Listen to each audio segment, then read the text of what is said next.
Agora no Conexão Poder eu entrevisto a primeira-dama de Cuiabá e vereadora Samantha Iris. Seja muito bem-vinda aqui ao Conexão Poder mais uma vez. Eu tive a oportunidade de começar o ano, no primeiro semestre, entrevistando você sobre Cuiabá e agora temos um ano de muito trabalho e é uma alegria te receber novamente. Eu que agradeço, é uma alegria poder estar aqui mais uma vez, sempre à disposição para a gente poder falar um pouco sobre o nosso trabalho, falar um pouco sobre Cuiabá. Então, muito obrigada pelo convite. E falar do que a gente gosta, Isso. Que é a gestão pública, que é aquilo que impacta na vida das pessoas, transformando a vida das pessoas. Para começar, Samantha, como que você analisa a sua trajetória de 12 meses de trabalho? Porque, embora vereadora, também primeira-dama, também vereadora, e ao longo desse trabalho foi possível atuar de maneira muito específica em cada área, deixando um pouco o pessoal de lado, porque eu imagino que é um desafio, porque é natural do ser humano. Sim, foi um ano muito desafiador, mas também satisfatório. Apesar de todas as dificuldades, a gente conseguiu fazer bastante entregas, né? E até esses dias atrás eu estava conversando com a equipe, falando, gente, a gente está trabalhando tanto e às vezes não parece que a gente está fazendo as coisas. Mas se a gente para fazer uma listagem daquilo que a gente fez, a gente vê o quanto que a gente fez. E são várias ações. E foi muito bom poder ter feito essas ações, tanto na Câmara, quanto também na Prefeitura como primeira-dama. É um desafio que não é fácil. E tem meus filhos, e aí a gente acaba... agora nos últimos dias também, apresentação de escola e ao mesmo tempo evento da prefeitura e aquela correria para ir em todos os eventos e ainda assim não deixar de prestigiar os filhos, de fazer o papel de mãe, o papel de pai, de família, é corrido, mas é muito bom, está funcionando. Como vereadora, qual a maior conquista que você teve nesse período? Olha, eu acredito que uma das maiores conquistas na Câmara Municipal foi a nossa participação dentro da Comissão de Constituição, Justiça e Redação. Foi um aprendizado muito grande para mim, tem sido um aprendizado muito grande, onde a gente aprende sobre melhorar as qualidades dos nossos próprios projetos, entendendo o que é realmente atribuição do vereador, o que é realmente constitucional, o que pode ser feito. Então isso me deu uma visão muito mais ampla a respeito da questão da vereança. A gente teve também importantes ações de fiscalização, com essa busca do Poder Executivo e essa proximidade que a gente já tem por estar também no Poder Executivo, de dar resolução em algumas questões que foram fiscalizadas mesmo, né? Questões de posto de saúde, de escola, esse olhar mais atento. O que eu achei interessante também é que quando a gente visita uma escola, visita uma unidade de saúde, faz uma visita em algum ambiente, a gente não é recebida apenas como vereadora. Então a gente acaba sendo recebida assim, pelo protocolo como primeira-dama, mas as pessoas acabam assim, entendendo que eu falo, eu tô aqui como primeira-dama, mas eu tô aqui para ajudar, eu quero fiscalizar, eu quero saber o que precisa, vou conversar com o prefeito, eu sei que a gente tem muita coisa para fazer e a gente está fazendo isso. Então é legal poder ter essa proximidade, né, com a comunidade, tanto num papel quanto no outro. E eu acho que a comissão, ela deu esse importante conhecimento para a gente saber um pouco mais sobre a parte dos projetos mesmo. Eu apresentei 15 projetos de lei, alguns foram sancionados, a gente conseguiu passar um projeto de saúde ocular nas escolas, e agora no final do ano nós fizemos a parceria com a carreta do SESC, FEComércio, e cerca de 3 mil alunos foram atendidos e ainda serão atendidos até março pela carreta do SESC, que está dando óculos gratuito, fazendo exames de vista. Então eu escolhi dentro desse projeto também atender as escolas mais carentes, aquelas onde tem crianças que precisam mais. A gente teve ali vários projetos de lei protocolados e eu acho que esses projetos que a gente fala sobre conscientização, eles parecem simples, mas estando na Câmara eu entendi que esses projetos eles podem trazer grandes oportunidades, como foi o da saúde ocular. Exatamente, e eu percebi essa tentativa que nesse caso foi de sucesso, de êxito, diante da dificuldade financeira, buscar outras alternativas de parcerias para que se pudesse chegar ao propósito. Isso foi muito importante. E uma coisa legal também é justamente poder fazer esse trâmite, né? Na Câmara a gente faz a proposta, a gente coloca ali no papel a lei e vai correr atrás como primeira-dama, que é o que eu tenho feito, das parcerias. Então a gente teve, por exemplo, agora, nos últimos dias, o baile de 15 anos das Femininas. Ele foi todo feito com parcerias. Então a gente ganhou o passeio de limusine para as meninas, a gente ganhou os doces da festa, as flores, a gente ganhou a festa para as meninas e foi um momento muito legal, tudo através de parcerias. Então a gente tem buscado essas parcerias, a gente tem buscado trabalhar lá na Câmara da maneira que for possível para poder deixar de fato um legado como uma política pública contínua e ao mesmo tempo a gente vai correr atrás dos parceiros para poder fazer aquilo que a gente precisa oferecer para a população e por questões financeiras a gente acaba dependendo muito dos parceiros também para poder fazer isso. E é interessante que você tocou, né, em duas palavras que são importantíssimas, que é a ação contínua daquilo que deu certo.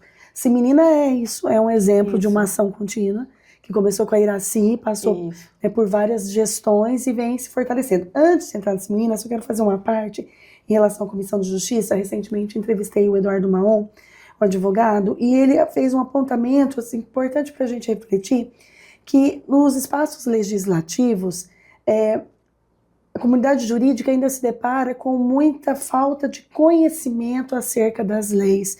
Então, muitos vereadores começam a trabalhar como vereadores sem o conhecimento básico de leis. Isso em todas as esferas, nos municípios, né, na Câmara Federal.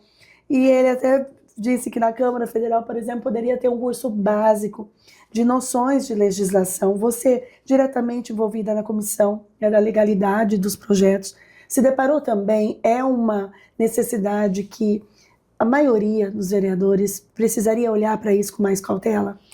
A CCJ ela é uma comissão muito técnica, né? Então ela precisa realmente desse olhar extremamente técnico. A gente tem uma secretaria de apoio às comissões, onde tem ali advogados, especialistas de direito constitucional, direito público, que dão esse suporte pra gente. Mas é importante o vereador entender também. Eu tenho até na Câmara vereadores que às vezes ficam bravos, né? A CCJ não tem coração, a CCJ não aprovou meu projeto. E todas as reuniões eu digo, gente, essa é uma comissão técnica. Não é porque o projeto não é bom e não faz... Eu sempre falo isso. Às vezes passam tantos projetos lá, projetos meus. Eu fiz 2 projetos que eram inconstitucionais e eu retirei de tramitação. Então, quando eu fiz o projeto, protocolei, e aí, quando chegou na CCJ, eu conversei com o pessoal das comissões, eles falaram, olha, esse aqui tem esse entrave, isso aqui. Eu falei, então, vamos colocar como um anteprojeto, que é o correto a se fazer. E aí a gente vai descobrindo. Isso a gente ganha um pouco com a experiência. Mas ainda assim, esse ano eu acho que eu penei bastante, porque alguns vereadores ficam, mas a CCJ não aprovou meu projeto, a CCJ é contra mim. Eu sempre falo, gente, é uma questão constitucional. Eu preciso fazer o meu papel. Tem projetos que são realmente maravilhosos, mas que se a gente fizer, ele não vai se tornar uma política pública, porque depois ele vai sofrer uma ação de constitucionalidade, ele vai ser barrado e a gente vai estar trabalhando à toa. Então, é preciso encontrar esses caminhos, e a nossa comissão fez isso durante o ano. A gente sentou com vários vereadores e falou, olha, seu projeto, se a gente arrumar isso aqui, mudar isso aqui, ele tem condições de ir para frente, vamos fazer isso, vamos protocolar novamente da forma que deve ser feito para poder consertar o projeto e colocar. E Samantha, muitos projetos são aprovados e muitos também não entram em execução.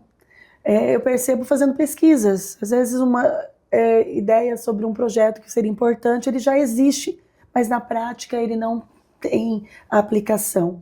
A Câmara também tem essa preocupação nesta legislatura de aprovar projetos que eles tenham viabilidade de execução e acompanhar se de fato acontecem, porque eu já passei pelo Executivo.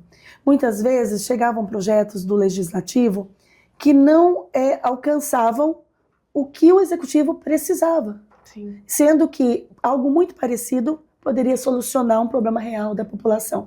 Por você estar nessas duas esferas, isso também ajuda a olhar e falar, não, a gente precisa conversar com o secretário da pasta, a gente precisa entender o que de fato a gente vai auxiliar. Porque o propósito é esse, né? Sim. Chegar para a população. Para a população, não importa se foi a autoria do vereador ou se foi a ideia do prefeito. O que importa é chegar como uma entrega Eu penso assim, né? O que importa é chegar como uma entrega. Inúmeros projetos que eu gostaria de ter proposto como vereadora, eu vi que não teria viabilidade por não ser de iniciativa do legislativo, por ter alguma dificuldade.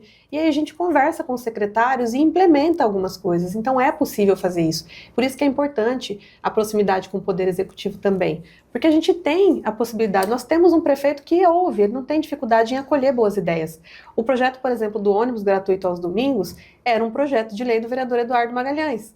E aí o prefeito, conversando com o vereador Eduardo, colocou o ônibus gratuito aos domingos e deu todo o crédito para ele. Falou, olha, isso aqui é uma ideia que nasceu do vereador Eduardo, nós estamos implementando. Então, o Abílio ele não tem dificuldade de fazer isso. Por isso que é importante essa proximidade, essa conversa, porque tudo que for pelo bem da população e que for possível ser feito, está sendo feito. Isso é uma coisa interessante. E aí a questão da Câmara, ela serve para a gente poder também marcar uma pauta, né, para a gente deixar o nosso nome no legado do Legislativo. E também tem uma questão muito importante que eu tenho falado, né, as pessoas às vezes se fixam muito em números de projetos apresentados. Cuiabá tem mais de 7.000 leis.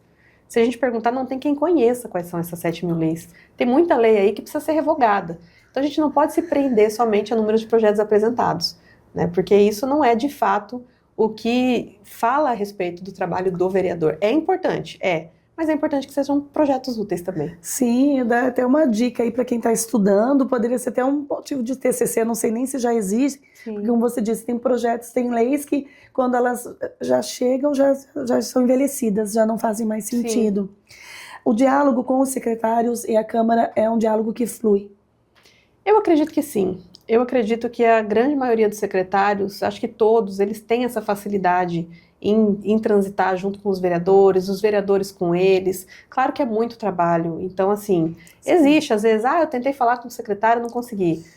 É normal, agenda, o secretário ele tem uma cidade toda, o vereador também tem uma cidade toda para atender, mas no geral eu vejo que as secretarias elas têm atendido bem todos os vereadores. Esse também é um pedido do Abílio, de que os secretários recebam os vereadores, de que os secretários acolham as demandas, porque a demanda dos vereadores são as demandas da população. Então, quando o executivo atende o vereador, ele está atendendo o povo, porque os vereadores vão lá para solicitar aquilo que é solicitado no dia a dia na rua. Então, eu acho o termômetro. Que não existe essa dificuldade, porque pelo menos eu entendo que, assim, às vezes até é difícil eu conseguir falar com alguns secretários. Eu tenho alguma dificuldade de falar com um secretário ou outro, mas é agenda, mas é pontual. Não, assim, é pontual, não é porque o secretário não quer atender, é porque o horário que eu tenho não dá para ele e vice-versa. Qual a maior demanda ainda que você sente que as pessoas te solicitam? Assim, que ainda... porque a saúde, desde o início, ela vem aparecendo muito, entrevistando mesmo os secretários. A saúde, ela é delicado, sempre foi nos governos, né, em todos os ambientes. Na sua avaliação, quando a gente olha para a saúde, avançamos? Eu acho que a saúde avançou. Eu acho que sim, porque a gente teve ali a contratação de vários médicos, de agentes comunitários de saúde, de enfermeiros. Nós não ouvimos mais falar, por exemplo, de UPA sem médico, de posto de saúde sem médico. Aquilo que acontece pontualmente é resolvido com muita rapidez pela Secretaria de Saúde. Então esse é um problema de faltar médicos, é um problema que já não tem mais. Então a questão dos remédios, nós tivemos problemas muito pontuais também, e não vem acontecendo continuamente como era. A questão, por exemplo, da saúde bucal, a gente passou por um período onde faltaram alguns materiais, alguns recursos, mas isso foi rapidamente sanado. A gente tinha também um problema com fornecedores da saúde bucal, que ninguém queria atender o município por causa dos calotes que levaram. Então, quando sanou isso, a gente conseguiu voltar ao atendimento.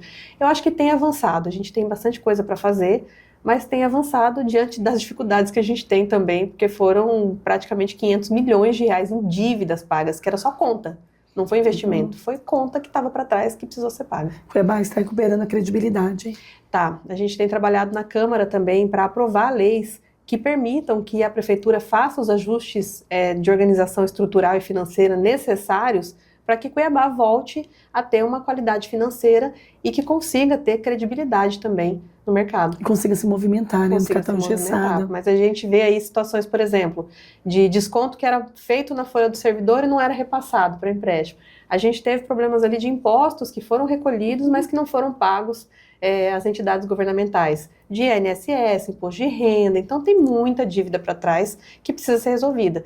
E aí às vezes a gente fala, né, mas você fala tanto do passado. Mas, gente, o boleto está em cima da mesa, ele precisa ser pago. Não tem como encerrou a gestão passada, encerrou os problemas, as dívidas, os boletos e começa de novo. 2,5 bilhões de dívida é o orçamento de 6 meses. Então, Cuiabá praticamente estava trabalhando um ano com orçamento de 6 meses. E, além disso tudo, tem também a questão do orçamento ter sido superfaturado, né? Que veio uma LOA para marketing, mas a arrecadação não foi aquela. Então... Pois é, e aí isso está provocando discussões em relação às secretarias que terão menos recurso, mas aí você vai ajustando aqui, claro, a minha fala. Agora ela está mais de acordo com a realidade, e aí a gente tem a impressão que está sendo reduzido. Porque essa é uma LOA realista, né? A gente tinha antes uma LOA para fazer marketing, para inglês ver como costumam falar o ditado, né? Tinha lá, por exemplo, um orçamento da Secretaria da Mulher de 7 milhões, mas era executado 3.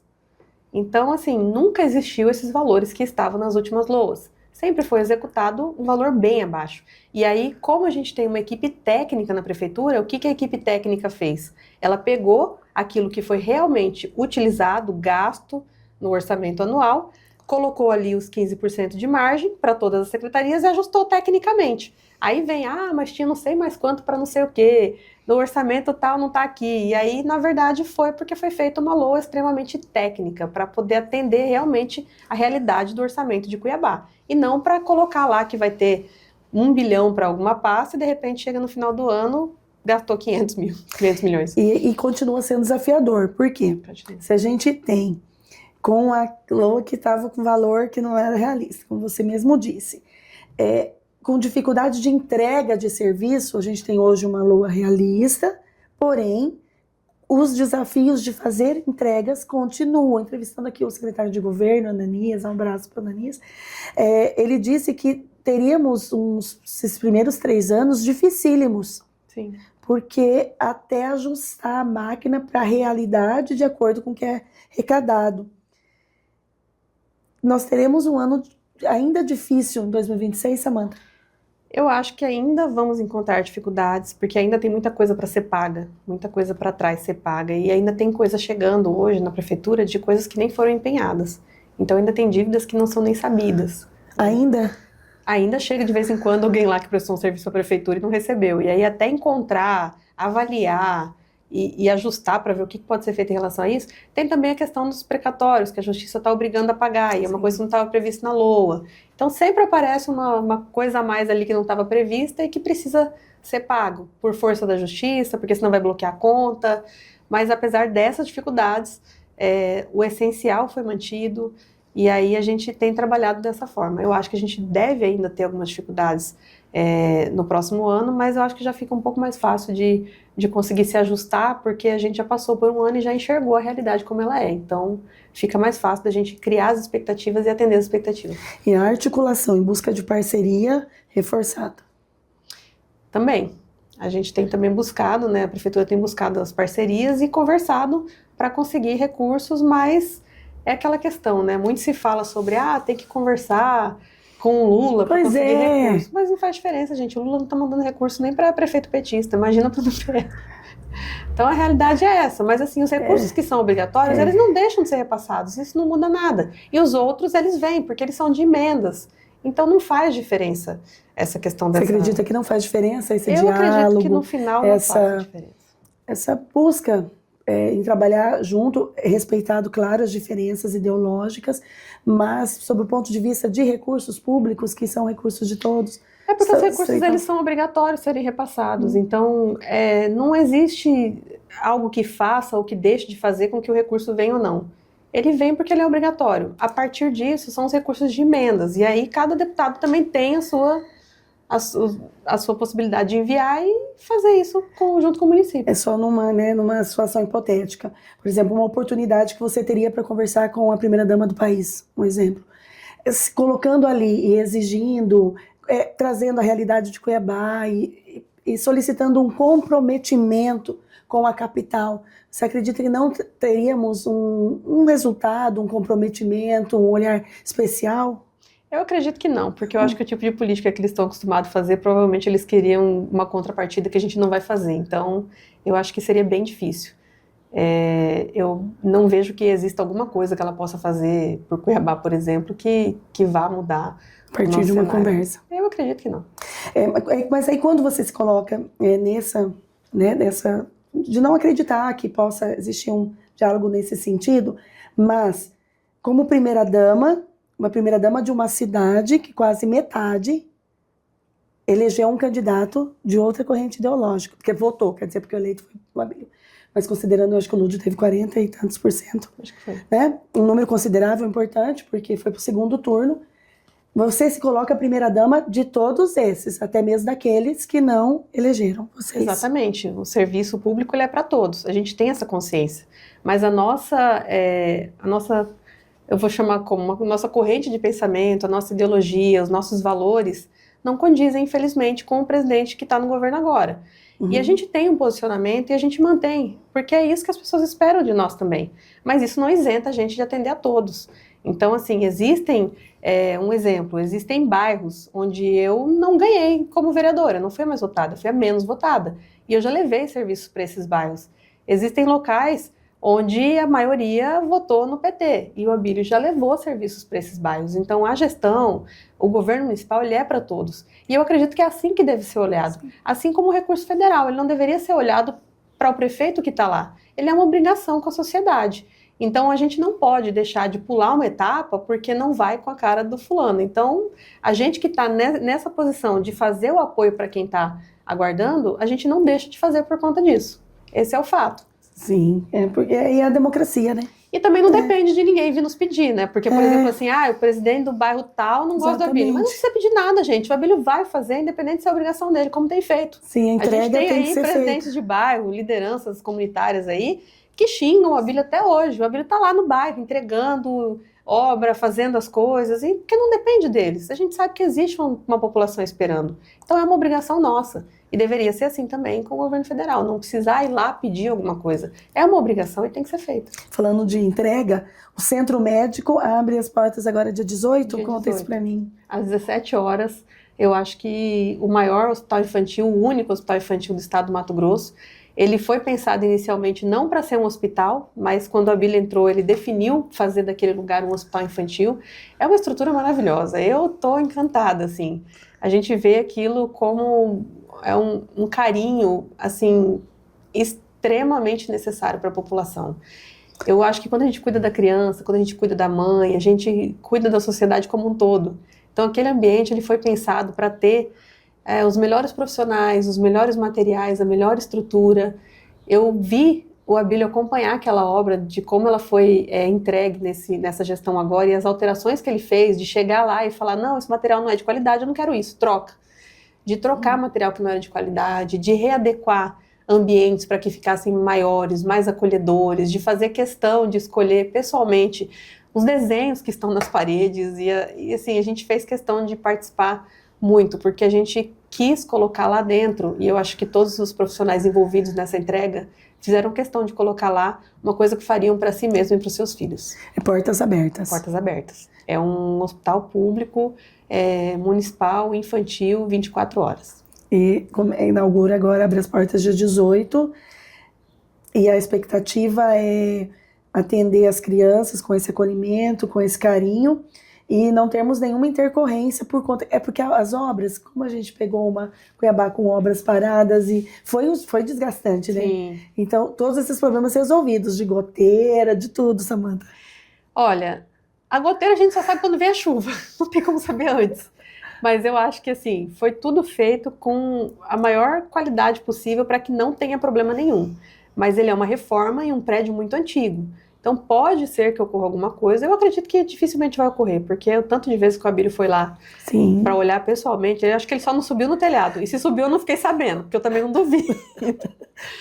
Mas eu acho que, assim, a gente teve problemas ali até de sabotagem mesmo, porque teve problema de sabotagem na obra, a gente teve problemas ali de gente que tentou atrapalhar e colocar alguns entraves ali na obra, mas apesar disso, a entrega foi uma entrega de bastante qualidade. Nessas chuvas que tiveram nos últimos tempos, a gente teve problemas ali nas outras áreas do pronto-socorro, onde já são problemas conhecidos, que vão ser sanados no momento que chegar naquela parte do hospital, mas dentro do Centro Médico Infantil, tudo feito com muito cuidado para que não tenha problemas. Em relação à obra, eu acompanhei nas suas redes sociais recentemente, você na Casa da Mulher. E falando dessa questão da obra, que a Casa da Mulher, porque na entrevista que você esteve aqui comigo, é algo importante para você, a Casa da Mulher. E como que tá? A Casa da Mulher brasileira foi um problema que daria um seriado. O que acontece? Essa obra, ela é uma obra que vem de recurso federal. Ela é paga com recurso federal, então ela tem algumas exigências muito específicas. E no decorrer dos últimos anos, como ela não foi inaugurada em 2023, que era a previsão, eles foram alterando, trocando, enviando recurso, colocando mais dinheiro, e ficava aquela enrolação, vai fazer, vai acabar, e virou uma enrolação, virou uma novela. E aí o que aconteceu? Mudou-se o objeto ali do contrato com a Caixa Federal, com a Caixa Econômica Federal. Aí quando muda isso, você muda o prazo de recebimento de recurso, a forma de medição da obra, e aí mudou no projeto, mas não adequou algumas outras documentações, virou uma bagunça.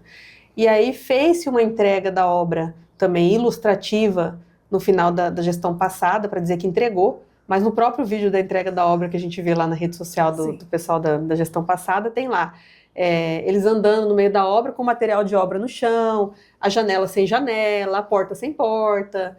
Então foi uma obra feita com uma qualidade muito baixa. Eu particularmente achei inadmissível aceitar uma obra daquela maneira, mas existem questões administrativas que precisam ser atendidas junto com a Caixa Econômica por conta do recurso antes de fazer qualquer intervenção. Então a gente não pode consertar, a gente não pode finalizar o contrato de uma vez e passar para uma outra empresa finalizar.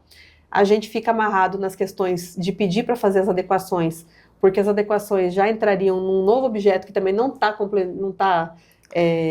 é que se diz, não está contemplado dentro daquele contrato que tem, e aí virou uma trava. O pessoal que está com a obra não terminou, aí dá problema na questão da medição e também não recebe porque não entregou, e aí não entregando e não recebendo também não nos libera para que a gente possa dar andamento. Deus, e agora? O que foi virar? E virou uma confusão. Então agora eu sentei com a Radassa junto com a equipe da prefeitura e nós definimos encerrar o contrato com esse pessoal imediatamente, foi encerrado o contrato, aí agora precisará ser feito um processo para que uma nova empresa finalize a obra da maneira que ela foi ajustada junto com a Caixa Econômica para que não seja perdido o recurso e não seja preciso devolver recurso. Sim. E aí, fazendo isso, vai ser entregue novamente a obra para depois fazer uma adequação. Essa foi a saída que a gente encontrou. Isso aí vai levar uns 3 meses. Exatamente, algo que é tão importante, considerando os números de violência que nós temos. É essencial essa estrutura, mas olhando a estrutura, para quando a gente vai visitar, a gente percebe que entregar uma obra sem qualidade também não é digno das mulheres cuiabanas, e aí a gente decidiu falar, não, eu prefiro o desgaste de atrasar a entrega do que entregar uma coisa que eu não queria para mim. Exatamente, porque essa foi uma preocupação, uma das primeiras que você falou na entrevista, essa angústia, né, de acordo com os números, o quanto você também é solicitada pelas mulheres para que tenha esse olhar sensível a isso.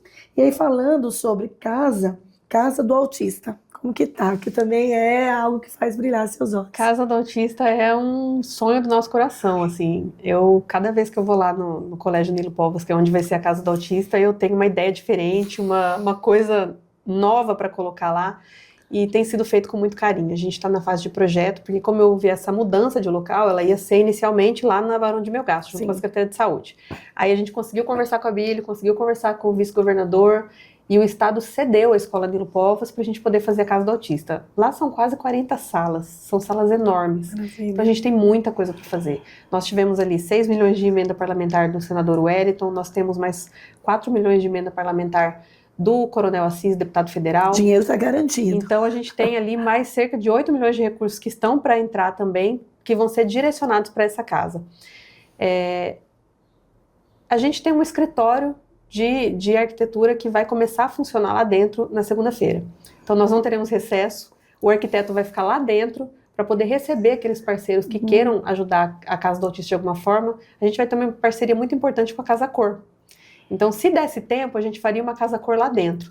Só que como não vai dar tempo de fazer, porque a Casa Cor ela tem uma demanda de um calendário e a obra lá ela tem uma outra demanda e depois também iria ficar difícil para ajustar os ambientes, mas a gente quase chegou a fazer uma Casa Cor lá dentro. No entanto, a gente vai ter uma parceria importante com a Casa Cor, que é a parte social deles, eles devem fazer uma parceria bem legal com a Casa do Autista também. E aí a gente tem ali arquitetos e vários profissionais mandando mensagem e catalogados já, esperando o momento da gente acionar, que são pessoas que falam, eu estudei lá, eu dei aula lá, eu quero participar, eu quero ajudar de alguma forma. A gente vai ter muita coisa lá dentro. Nós vamos ter o atendimento para as crianças, nós pretendemos ter atendimento também para jovens e adultos, que é uma demanda que existe, que não tem atendimento, que o autista cresce. E a gente tem também a questão ali de um espaço para fazer uma cozinha, para fazer um projeto voltado à parte de culinária, talvez para as mães. Para as mães, E aí a mães. gente tem a possibilidade de ter a assistência social também junto, que eu já pedi, já solicitei dentro do projeto uma sala de assistência jurídica, para aquela mãe que precisa dar entrada num benefício, num BPC, em alguma coisa, para ela ter esse suporte ali. De repente, um braço do ganha-tempo, um totem de atendimento, para a mãe tirar uma segunda via de um documento, uma segunda via de uma Facilitar conta. a vida dela, né? Facilitar a vida, porque a gente sabe que a mãe da criança autista, principalmente o nível 2 e 3, ela precisa de um momento, ou que a criança está na escola, ou de alguém para ficar com a criança, para ela poder fazer alguma coisa para ela. Então a gente pensa até em, se possível, colocar ali a parceria junto com o curso de educação física, para que a gente tenha uma atividade física para essas mães enquanto as crianças estão fazendo tratamento. Então a gente quer tratar o autista, a gente quer tratar a família, e a gente tem espaço para isso ali. Ter esse olhar integral com a família, com bem-estar, multidisciplinar. É necessário. Quando que a gente materializa esse projeto, assim, considerando... A minha intenção, porque elas são 2 pavimentos, mais uma parte esportiva, que é uma quadra muito grande. Eu acho que aquela quadra é tamanho oficial. Então, assim, eu fiz um comparativo, que eu estive na Casa do Autista lá em Balneário Camboriú, e ela é uma das maiores do Brasil. E entre a casa e o terreno, que é o Jardim Sensorial, ela tem 3.800 metros quadrados. O Colégio Nilo Povas, só de área construída, tem mais de 7.000 metros quadrados. Nossa! Então, assim, mais o quintal, mais a quadra. Então, a gente tem, assim, no Centro-Oeste, uma estrutura muito grande, no coração do Brasil, a possibilidade de fazer um projeto muito diferente.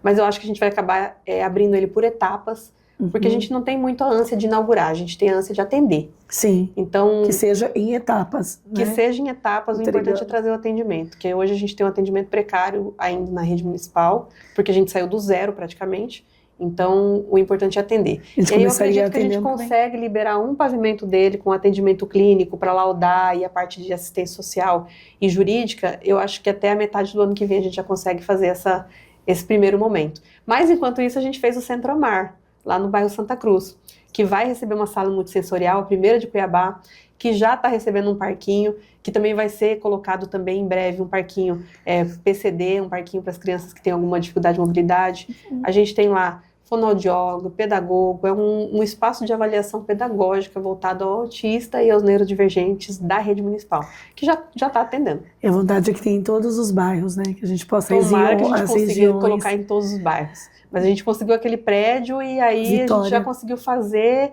e a gente falou, vamos inaugurar? Aí eu conversei com a minha, falei, não vamos inaugurar, vamos colocar para funcionar. Aí a gente ajusta, finaliza do jeito que a gente quer e aí a gente inaugura. Mas já está funcionando. Que coisa boa. E eu vi também toda uma formação importante que vocês tiveram, né, com os profissionais que atuam nessa área. Uma parceria muito importante com o Tribunal de Justiça. O Tribunal trouxe já no começo do ano essa capacitação e conscientização sobre autismo, com vários profissionais, com médicos, psicólogos, pais, autistas adultos, para falar sobre sua experiência de vida. E nas duas oportunidades nós tivemos mais de 1.500 pessoas presentes. Essa última foi agora na Igreja Lagoinha, que cedeu o espaço para que a gente pudesse fazer, e foi muito bom. E o TJ é parceiro nessas ações, né? A desembargadora Nilza é sempre muito carinhosa e falou pra gente já, olha, quando você for abrir a Casa do Autista, nós vamos lá qualificar o pessoal, porque a gente vai ter aqui a possibilidade de fazer um núcleo pra gente poder trabalhar e ter profissionais para ajudar na qualificação. Como é importante você falando de adultos autistas, recentemente entrevistei Bruno Bini, e ele ganhou, né, o filme, Festival de Gramado, e me chamou a atenção porque ele estava com um símbolo. E aí ele disse, eu estudei com ele, fiz faculdade, quando fiz jornalismo, ele fez publicidade lá na UF, e que ele descobriu que ser autista é recente, na vida adulta. O quanto isso fez sentido para tanta coisa que ele foi passando ao longo da vida, e ele se colocou nesse propósito de ser também referência, porque é muito premiado para outras crianças. E isso é muito importante, porque um tempo atrás, Samantha, não se falava, né? Não. E hoje a gente tem visto muita gente já adulto falando agora que eu tenho o diagnóstico, eu entendi por que que a minha vida toda eu passei por isso, isso, isso, isso. Então, por isso que é importante a gente diagnosticar o quanto antes, né? Para que possa ajustar a rota e se entender melhor. E eu tenho encontrado, assim, autistas adolescentes, jovens, adultos na rua que perguntam, vai ter alguma coisa para adulto? Vamos, a gente está tentando fazer parcerias também com universidades para que os psicólogos que vêm aí também entendam que existe essa parcela da Sim. população esperando um atendimento, para poder fazer essa parceria, essa qualificação, essa conversa.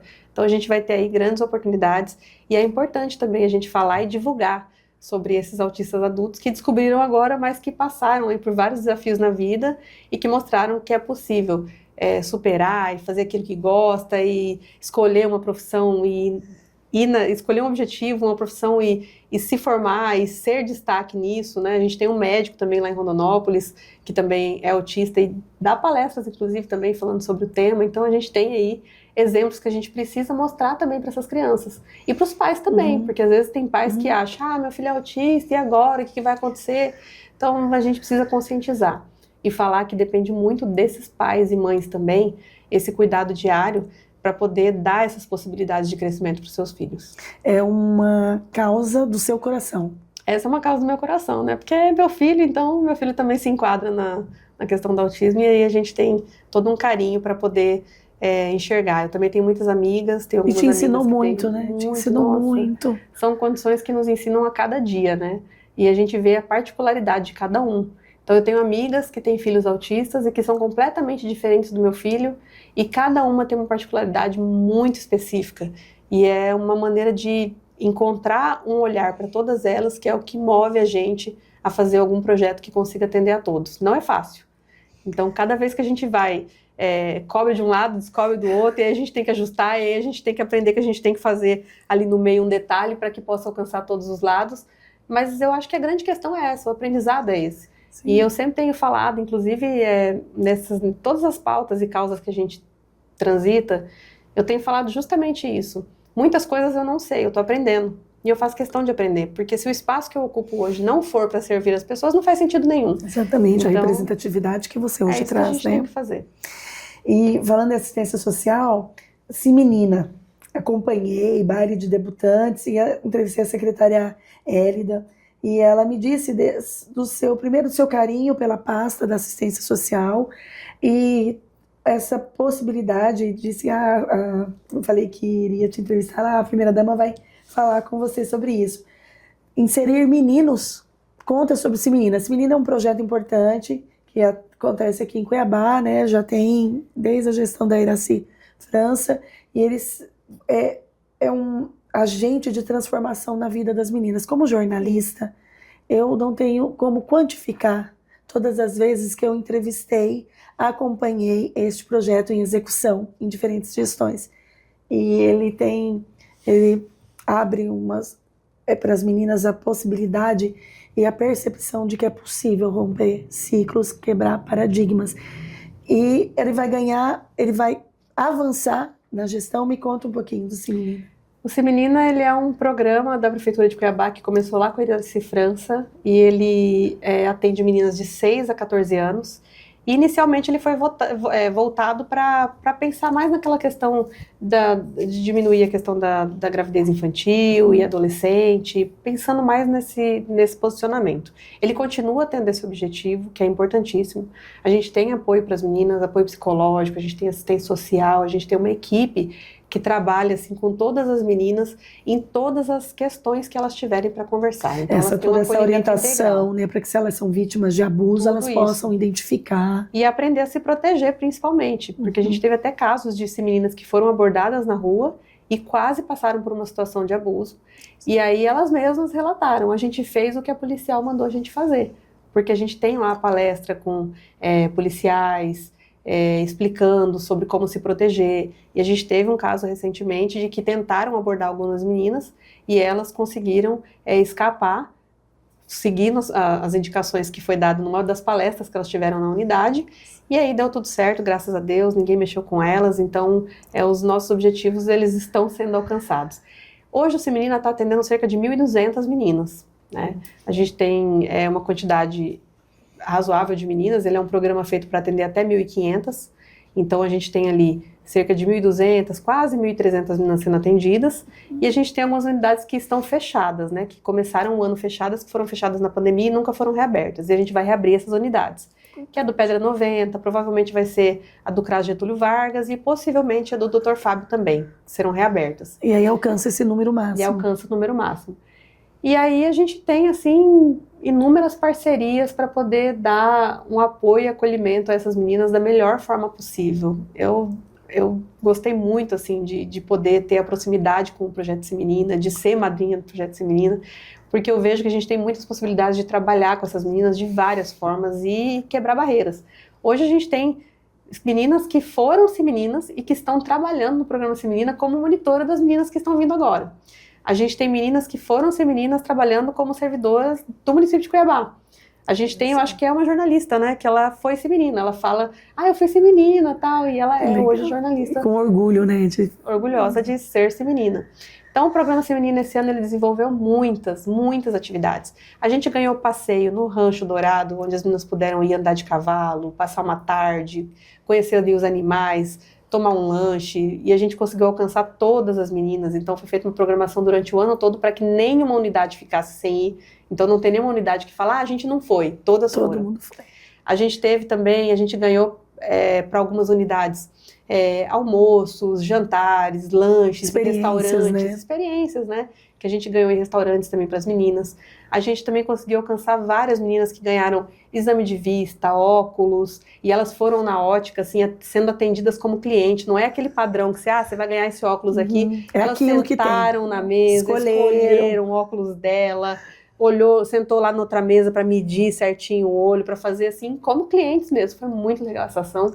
E a gente teve, assim, diversas ações importantes. Tivemos baile. Teve o baile de 15 anos, teve também semenina, que eu coloquei cada semenina uma árvore. Eu falei, eu quero que cada uma delas plante uma árvore, seja na unidade, seja na casa dela, mas todas elas vão ter uma muda de árvore para plantar e cuidar.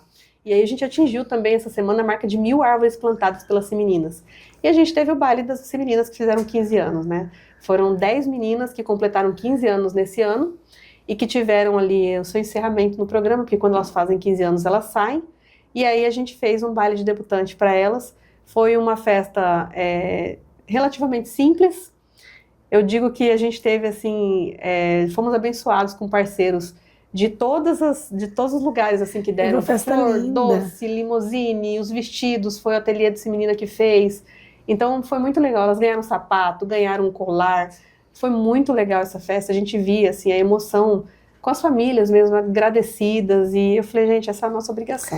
E percebe a autoconfiança que elas desenvolveram ao longo da participação. E a possibilidade de encerrar as meninas no programa com uma mensagem muito importante, né? Elas sempre foram bem instruídas em relação a si mesmas, em relação à questão de autoestima, de acreditar em si mesma, de realizar os seus sonhos. Então a gente encerrou com uma mensagem muito importante. Eu consegui falar com cada uma delas e dizer, olha, nunca se esqueçam do valor que vocês têm, nunca se esqueçam o quanto vocês são amadas pelas suas famílias, valorizem as suas famílias, valorizem a si mesmas, não deixem que ninguém agridam vocês de nenhuma forma. Então, assim, muitas mensagens importantes foram passadas. E aí eu pensei, por que a gente não tem um feminino também, né? Pra gente poder fazer um trabalho com os meninos, porque precisa. E aí eu acho que em janeiro ou fevereiro a gente deve abrir nossa primeira unidade feminino, lá no Pedra 90, que vai ser voltada para esporte, provavelmente alguma luta, e aí outras atividades também de contraturno, para a gente poder alcançar esse público dos meninos. Porque a gente tem muitos meninos na cidade e se a gente não alcança, a gente sabe que outras entidades aí podem alcançar esses meninos. Então a gente fez a escolha de começar a criar o feminino para ter essa oportunidade para eles também. Porque tem o serviço de convivência, fortalecimento de vínculos com crianças, né, nos CRAS, né, no município de Cuiabá, mas tendo esse braço para meninos, é um trabalho ainda com um atendimento mais personalizado, Samantha. Isso, a gente tem meninas que levam os irmãos, às vezes, para passar a tarde lá no CRAS, enquanto elas estão no Semenina, os meninos ficam lá sem atividade nenhuma, só esperando elas. Então a gente fala, por que não colocar também uma atividade para os meninos, né? A gente consegue fazer essa parceria. Então a gente vai fazer agora, a partir de 2026, nossa unidade, a gente já tem ali, junto com a Secretaria de Esportes, com o Jefferson, com o Pablo, secretário e o adjunto, algumas coisas já demandadas em andamento para fazer parceria, para que a gente tenha ali um projeto de luta, provavelmente de judô, para para que a gente tenha futebol para esses meninos, para que a gente tenha ali, de fato, alguma coisa também para que esses meninos possam ser assistidos. Primeira-dama e vereadora, com a junção das secretarias, né, com a reformulação das secretarias, então esporte, cultura, vindo para o escopo da educação, isso refletiu na materialização desse trabalho? Enfraqueceu essas secretarias ou não? Por que eu pergunto isso? Porque muitas vezes, quando a secretaria, ministérios, deixa de ter pasta própria, impacta num esvaziamento, num enfraquecimento, a vinda de recursos. Quando a gente olha para Cuiabá, essa modificação teve algum reflexo? Eu acho que a gente só ganhou com essa modificação. O meu pensamento particular é esse. Por quê? Quando a gente fala em esporte e quando a gente fala em cultura, a gente tem uma camada da sociedade que o desenvolvimento do esporte e da cultura é essencial, que são as crianças. Sim. E é a faixa etária da educação no município. Então, quando a gente consegue juntar os projetos de esporte, de cultura e de lazer com a educação, a gente consegue alcançar muito mais gente, porque a gente consegue, de fato, levar essas pastas para dentro das escolas, que é onde estão as crianças. Então, eu vejo muito ganho nisso, porque aí a gente consegue ter um trabalho em conjunto entre os secretários, que têm ali as suas atribuições e também têm as suas autonomias mantidas, que foi essa também a classe que o não foi Abílio fez. impactada. Então, por exemplo, o trabalho com a classe continua mantido. Continua mantido. Então, a gente tem ali atividades adicionais. Uhum. Então, toda aquela questão do projeto, escola aberta no final de semana, faz todo sentido se a educação e a cultura estiver perto. Então, assim, quando a gente vai falar, vamos fortalecer a cultura cuiabana dentro da escola, faz todo sentido se a cultura estiver perto. E uma coisa que chamou minha atenção foi que quando foi proposto essa modificação, foi colocado, mas eu me lembro porque eu acompanhei muitas discussões ou conversas nesse sentido, que o prefeito, se eu não me engano, disse, não se preocupe, se não dá certo a gente reformula novamente. É porque, na verdade, o primeiro ano da gestão, né? É isso. Ele precisa fazer os ajustes necessários para que as coisas funcionem, né? Então, ele tem essa autonomia. E eu acho que, assim como numa empresa ou em algum local onde você tem que gerir as pessoas e as equipes, a gente tem que ter a oportunidade de mudar para alcançar os objetivos. Então, se são mudanças que não impactam negativamente, mudanças que não trazem prejuízo, como o caso dessas, eu acho que tem mais a que ser feitas mesmo. Porque quando a gente consegue visualizar a possibilidade de ter um impacto maior na população, eu não vejo por que não fazer. Você tem tido uma atuação, né, expressiva ao longo deste ano e a gente conversou sobre isso lá atrás, depois da entrevista com a Abílio, com o prefeito, eu perguntei também sobre essa possibilidade de você pré-candidata a deputada estadual. Aí ele até disse assim, a Samanta que decide, eu não falo nada pra mas você é marido, né, prefeito, marido, porque uma família, vocês se colocam muito nesse espaço de família, em que é importante a opinião um do outro, pelo menos é o que passa para quem acompanha vocês nas redes sociais.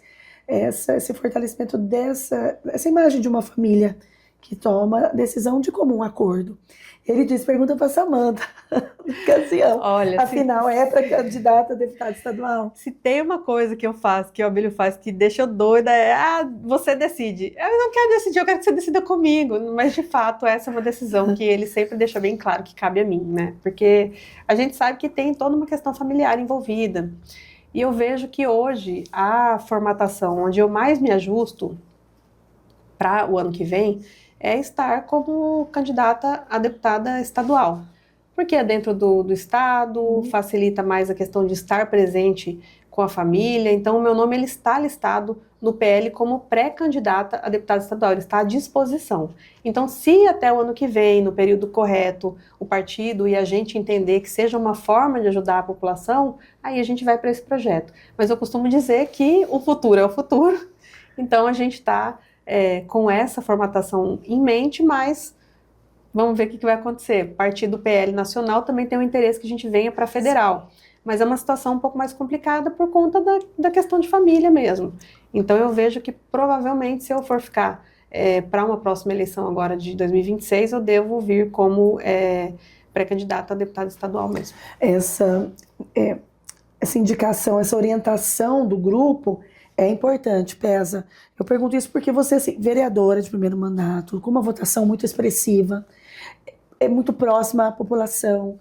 como primeira-dama, isso faz com que você tenha mais, eu penso mesmo, as possibilidades de alcançar, porque você está diretamente com o usuário do serviço público. Sim. Aí você já vai para deputado estadual. Eu imagino assim, o quanto fica na sua cabeça também. Poxa, eu estou trabalhando, estou fazendo, estou conquistando. Mas a orientação do grupo, claro, para ter fortalecimento no Estado, você é um nome forte. Como que fica? Por isso que ele joga para você. Porque é uma decisão complicada, né? Então, deixa ela que decide. É uma decisão complicada, então deixa para ela. É realmente complicado. E eu vejo isso porque, às vezes, tem pautas dentro da própria Câmara Municipal, e eu já falei isso no Tribuna. Eu gostaria muito de poder, enquanto vereadora, fazer alguma coisa em relação a isso, mas quem trabalha com isso é o Congresso. E quando a gente fala, por exemplo, dos problemas que a gente tem no Mato Grosso de feminicídio, a gente tem problemas com criminalidade, com facções criminosas, problemas que, de fato, quem resolve é o Congresso, é outra esfera. Então, assim, só estando no Congresso para mudar algumas coisas. E lá é um local de extrema importância, assim como os outros poderes. E seria um local muito estratégico, mas eu vejo que, diante do nosso cenário, assim, familiar mesmo, por questão de eu ter filhos muito pequenos, eu acredito que seja mais difícil por conta disso. Então, eu tenho um filho de 4 e 5 anos, 2 filhos de 4 e 5 anos. Então, é muito difícil conseguir visualizar essa situação de estar todas as semanas indo a Brasília e voltando. Mas, até o ano que vem, a gente vê o que pode ser feito. Eu fiz uma pergunta para a Flávia. Eu gostaria de perguntar para você também, Flávia Moretti, prefeita de Várzea Grande. Entre nomes fortes que contribuíram com, no caso, a gestão em Várzea Grande, e percebo também a contribuição com a gestão em Cuiabá.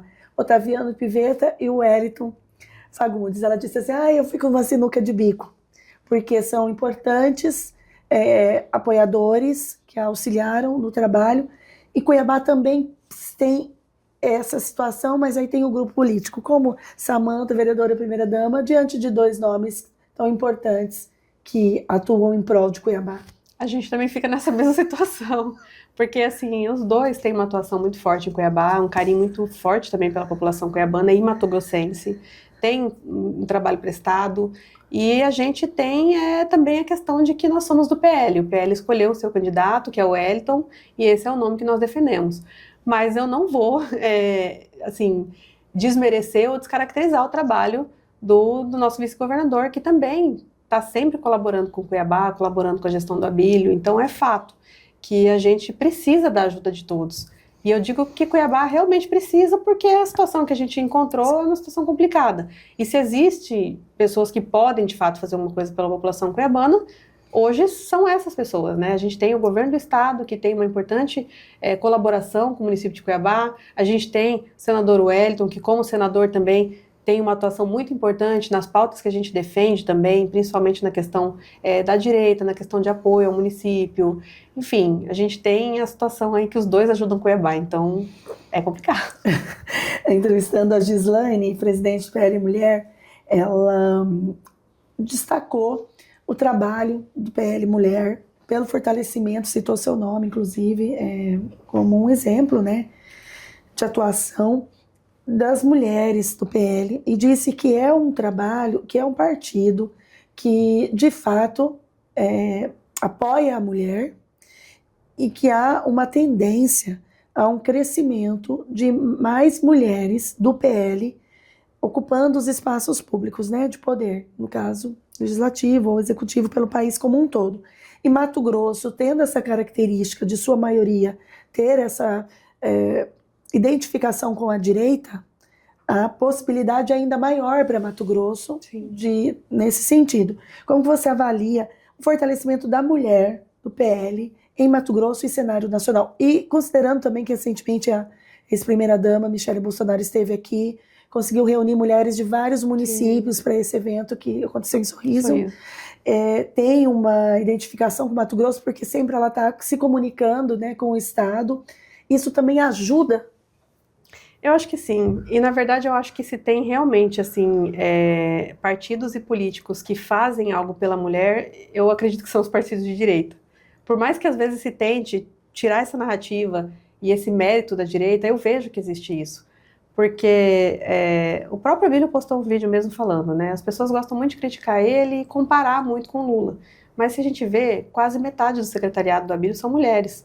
E foram escolhidas não apenas por ser mulheres, mas por ser mulheres qualificadas, com total capacidade de fazer aquilo a que se propõe. Estão lá desempenhando um excelente trabalho à frente da secretaria delas, com uma grande admiração. Ele me apoiou muito para ser vereador, apesar das dificuldades, apesar das pessoas falarem para ele que aconteceu isso, das pessoas falarem para ele, você é doido, colocar sua mulher, não vai dar certo, vai perder os dois. Aí ele falou, não, se é um desejo dela, ela vai, independente do que aconteça comigo. Se ela tem um desejo, vou apoiar. E ele enfrentou tudo isso e enfrentou partido, às vezes, ali naquela dúvida, mas vai, não vai, como vai ficar? Enfrentou tudo que tinha que enfrentar e me ofereceu essa oportunidade de participar da eleição. Ele teve, assim, um total apoio na questão também da formação da nossa mesa diretora da Câmara de Vereadores, que é uma mesa 100% feminina. Sim. Esse exemplo para todo o Brasil. E ele foi um apoiador até o último minuto. Ele ajudou, assim, a articular e conversar com vereadores para explicar que as mulheres tinham essa capacidade, essa possibilidade, e, de certa forma, ele ajudou com que essa mesa diretora fizesse a história que faz hoje e se mostrasse o quanto as mulheres são qualificadas, quanto somos qualificadas para isso. Então eu vejo que existe um apoio muito grande também do PL Nacional, quando ele coloca a Michelle em defesa das pautas. Eu não vejo o PL em si brigando com pautas que têm a ver com a mulher para tirar algum direito das mulheres, pelo contrário, as pautas que tratam no Congresso Nacional de proteção da mulher, de defesa da mulher, de defesa da vida, são pautas, na maioria das vezes, de direita, as que realmente tratam daquilo que defende a mulher. A gente vê, por exemplo, o pessoal da esquerda não quer votar para aumentar a pena do estuprador, mas o pessoal da direita é o que quer.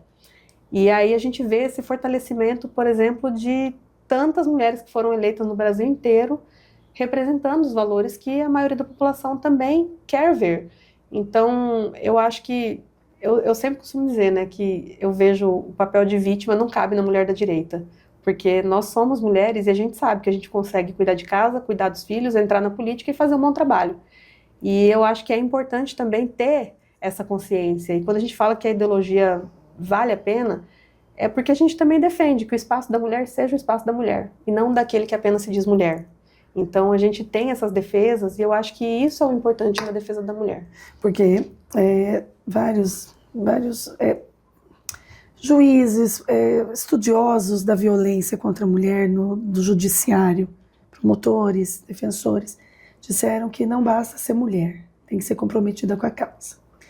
E avaliando que o estado de Mato Grosso é um estado machista, isso é indiscutível, é machista, e ao mesmo tempo que é machista, é de direita, com mulheres, mesmo de direita, é possível modificar esse machismo que a gente tem em Mato Grosso, porque ele é machista, mas se ele vota numa mulher de direita, a responsabilidade dela ainda é maior para desconstruir toda essa questão do machismo, que a mulher, né, não pode ocupar os espaços. Então a responsabilidade da mulher de direita ela ainda é maior. A responsabilidade é maior, por isso eu digo que a qualidade da mulher de direito na política, ela precisa ser diferenciada, ela precisa saber do que ela está falando para defender realmente a causa com aquilo que precisa ser feito para defender.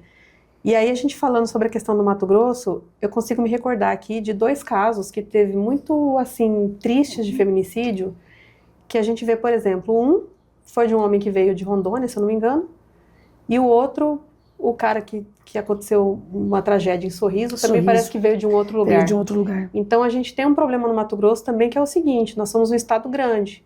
A gente tem aqui muitas pessoas que vêm de fora, às vezes esses assassinos, que aprontam alguma coisa no outro estado, saiu ileso de lá, veio para cá, encontra uma mulher aqui e acaba terminando essa tragédia.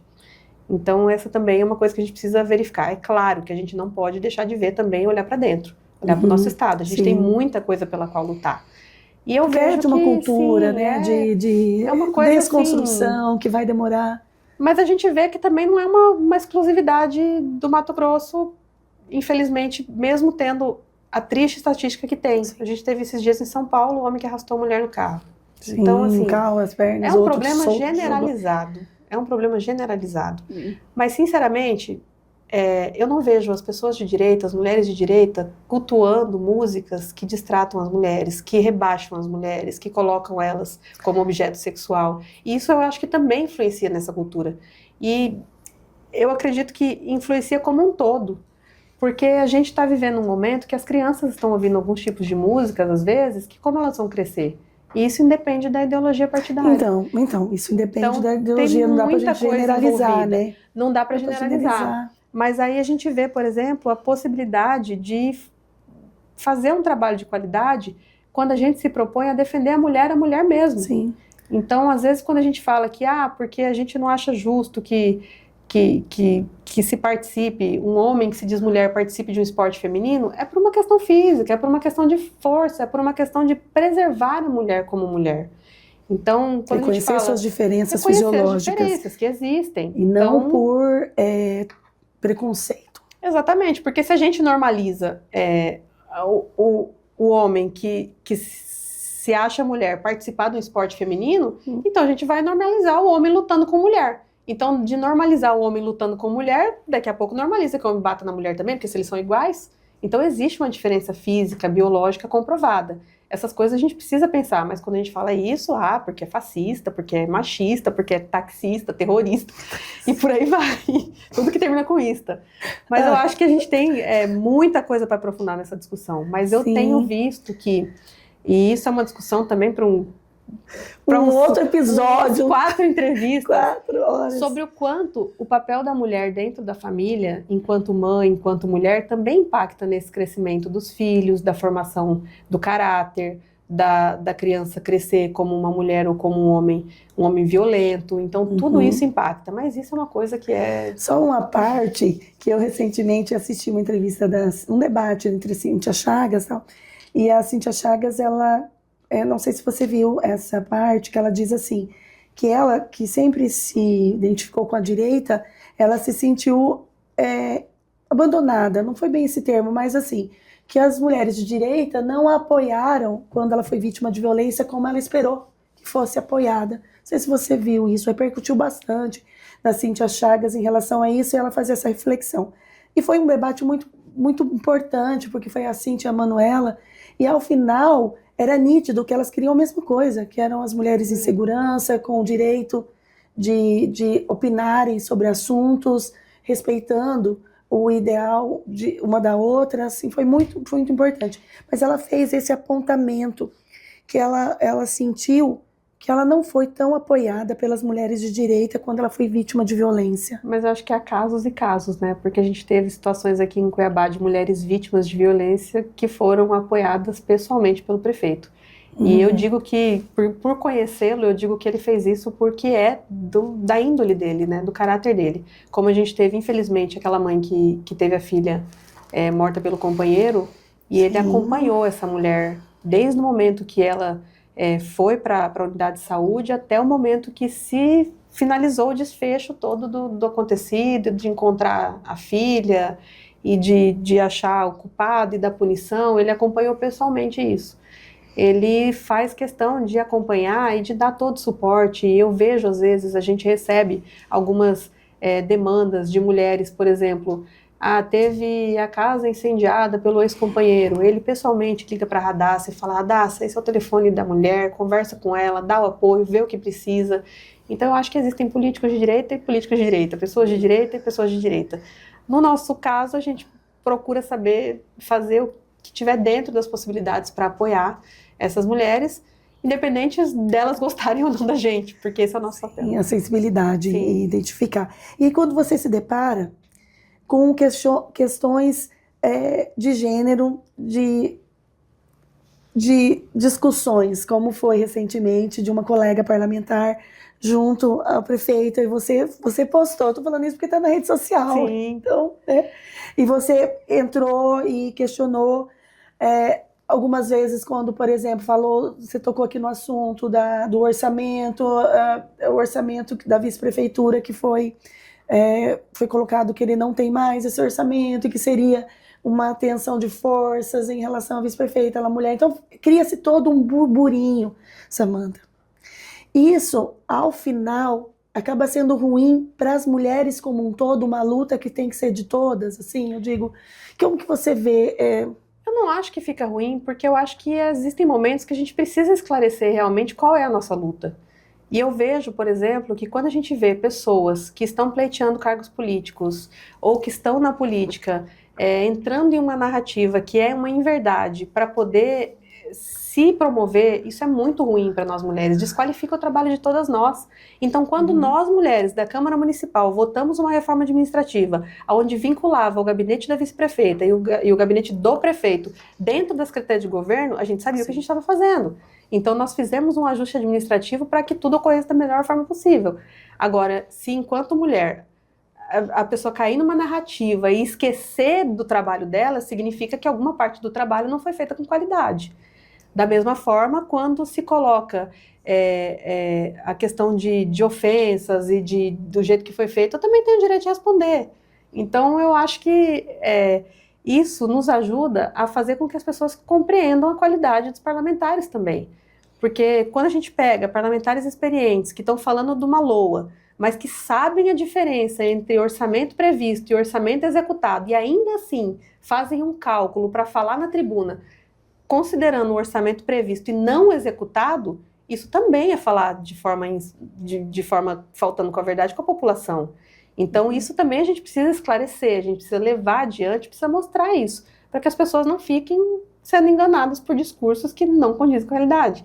Então, assim, por exemplo, vou brigar porque a secretaria tal teve orçamento reduzido.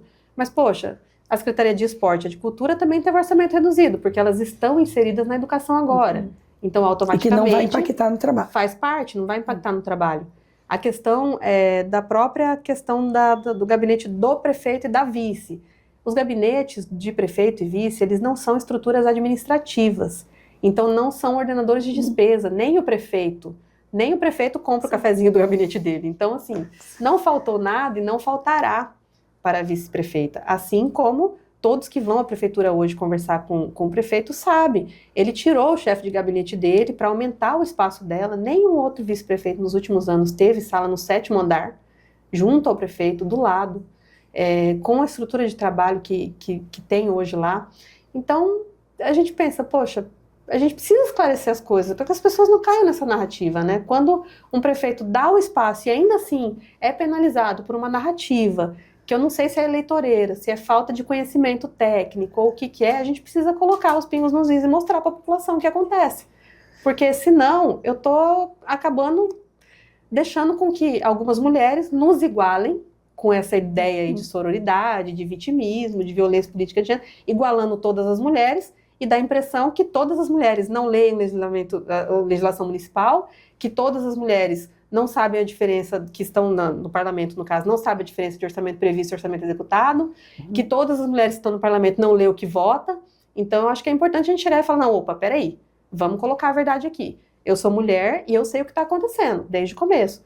Eu não estou votando um negócio que eu não sei o que eu estou votando. E eu não estou falando que não existe uma coisa que existe. Então, eu acho que é importante a gente se posicionar, independente de ser rebatendo a fala de uma outra mulher ou de um outro homem. Sair do campo pessoal. Ter um olhar mais amadurecido para as questões... Não é... Sair das narrativas. Eu acho que sim, a gente precisa sair das narrativas, porque a questão é que hoje a gente vê que as pessoas querem colar no Abílio uma narrativa de que ele é contra a mulher.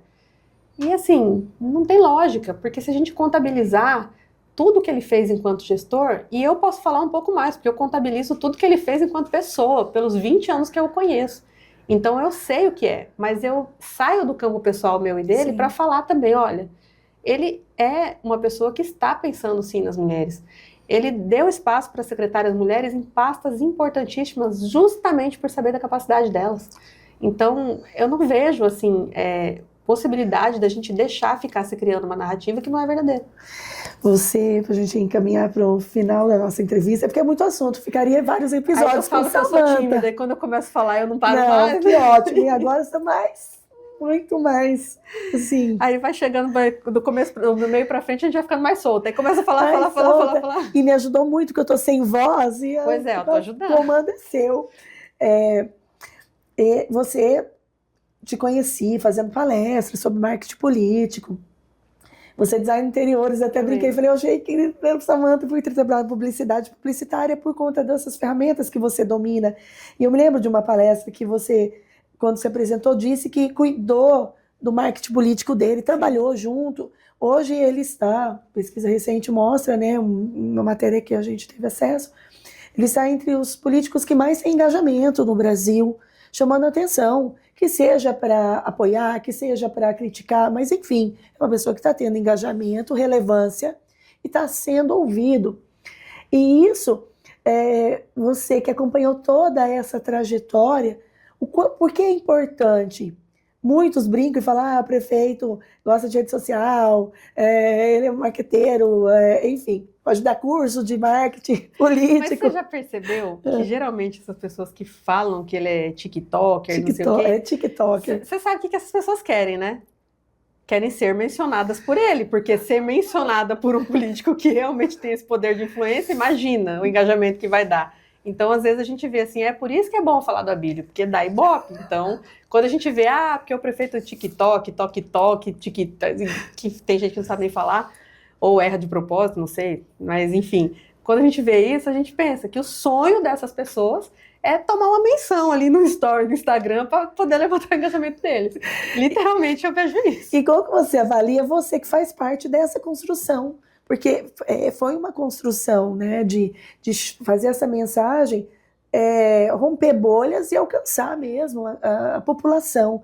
Você faz parte dessa conquista. De certa forma, sim, mas eu acho que é um mérito muito dele também, porque eu acho que ele transparece na rede social dele aquilo que ele realmente é.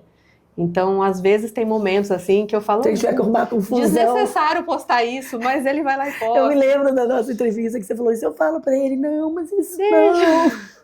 Mas ele é muito espontâneo, muito real, então ele é muito verdadeiro. E eu acho que isso também é visto pelas pessoas. E eu acho que isso também ajuda com que ele tenha, de fato, esse engajamento, essa popularidade. Porque ele é uma pessoa que traduz assim, o que as pessoas pedem na rua. Né? Eu vejo ele sempre muito solícito, atendendo tudo que pode. Ele fica, às vezes, no gabinete da prefeitura, se necessário, até 1h da manhã, atendendo as pessoas. Ele fala, olha, eu não consigo marcar agenda, porque se eu marcar uma agenda, eu vou ter que marcar uma agenda para que dê 6 meses. Sim. Mas se você for lá na quinta ou na sexta, eu vou estar lá, só vou parar de atender quando eu falar com a última pessoa. Então, ele é muito solícito, ele é muito realista, ele gosta muito de ser justo. Ele sempre foi assim. Eu acho que eu até comentei isso na outra entrevista, né? No começo do casamento dava até briga por causa disso. Mas ele sempre foi assim. Isso é uma coisa dele. E eu acho que justamente essa autenticidade também fez com que ele chegasse onde ele chegou. E o principal, né? Ele não mudou com o passar do tempo. Porque se a gente for olhar as bandeiras, as defesas, as ideias, aquilo pelo qual ele luta, segue o mesmo desde o primeiro momento que ele teve um mandato político de vereador até hoje enquanto prefeito. E para a gente encerrando, qual o desafio que você aponta em 2026 que terá prioridade? Samantha, primeira-dama, e Samantha, vereadora, porque tem a Samantha pré-candidata. É muito desafio. É muita coisa. Eu acho que a gente tem como prioridade em 2026 conseguir abrir a Casa do Autista em tempo, conseguir resolver a questão da Casa da Mulher para abrir o quanto antes. Eu vejo que a Secretaria da Mulher hoje é uma secretaria que nunca teve tanta atuação como tem agora. A gente tem uma secretária da Mulher que tem uma atuação muito boa, com muitos projetos, ideias, sempre buscando parceria, assim como a assistência social através da Hélida também, fazendo das tribos coração para atender tudo que pode e não deixar as pessoas desassistidas. E o grande desafio é continuar fazendo com que as políticas cheguem para quem mais precisa. E às vezes eu falo isso, eu acho que o papel do poder público é ajudar quem precisa e não atrapalhar quem não precisa. Porque tem muita gente que só quer viver, trabalhar, cuidar da sua vida. Então a gente precisa deixar essas pessoas irem adiante, porque isso ajuda no desenvolvimento da cidade como um todo. Mas tem gente que a gente precisa dar essa assistência, fazer essa política pública. Pegar na mão mesmo, né? Tem gente que vai precisar disso. E eu acho que o importante é a gente conseguir fazer isso. E conseguir fazer isso de uma forma que tenha qualidade para que essa pessoa não precise ser pegada na mão o resto da vida.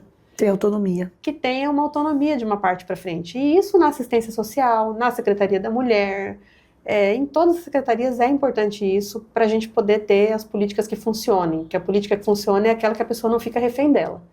Então, se a gente consegue dar a mão, puxar a pessoa e fazer ela caminhar sozinha, essa é a política que funciona. E esses são os grandes desafios. Eu acho que a gente superou grandes desafios, fazendo com que os serviços básicos fossem todos mantidos com qualidade, fazendo com que tivesse os médicos nas UPAs, entregando agora o Centro Médico Infantil para as mães e crianças cuiabanas terem um ponto de referência.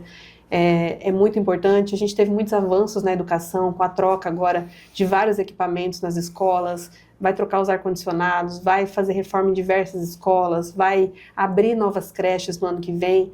Então, acho que o desafio é entregar todos esses planos que a gente tem em mente para que a gente veja o trabalho acontecer. Eu acho que 2026 vai ser um ano de bastante entrega. Eu tô muito feliz assim, de poder ter essa expectativa, porque eu sei que ela pode acontecer. Samanta, no Legislativo Municipal versus estadual. A gente tem que trabalhar na Câmara para poder conseguir, primeiro, fazer um revogaço das leis que não têm utilidade nenhuma, que isso é uma coisa que eu ainda quero fazer.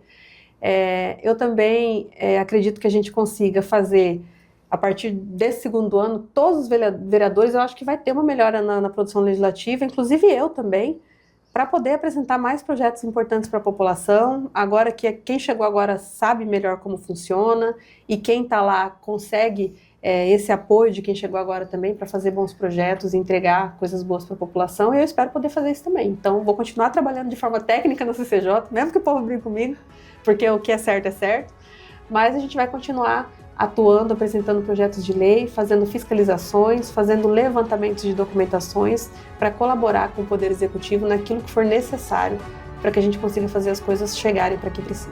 Samanta Ives, minha entrevistada de hoje.